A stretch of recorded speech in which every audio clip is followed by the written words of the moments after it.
if you're buying or selling your home, you know you have to pick up the phone and be calling those Callaways because they're going to make life a lot easier on you. So we also get very excited that we have back with us Joe Coleman. And what home do you have for us today? We have a beautiful, of course, it's a Magic Zip Code home, our favorite, 85254. Yep. Yes. It's in 6302 East Corrine Drive. It's going to be open today 1 to 4, and it's really a house you have to come through and see for yourself. It's got a huge oversized master suite that's just inviting and large and not typical for the neighborhood. And then it's got a wonderful attached guest suite with a full bath, multiple exits in and out.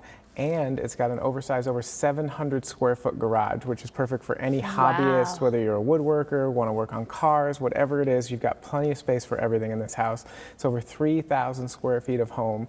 It's just a wonderful property that you have to check out today. It's open again 1 to 4 and just a must-see. Well, it does sound amazing, and in that area, this will go really fast. So I'm going to sound like the broken record and say, if you don't get this home, no matter what, they need to call, whether they're buying or selling the home, they need to call you and get the whole process started so that they can find the perfect place. Oh, absolutely. If you're selling, especially in the Magic Zip Code, always give us a call, at least to get the opinion, and that way we'll help you through the entire process, start to finish. Well, perfect. Well, thanks for joining us again. Thank you.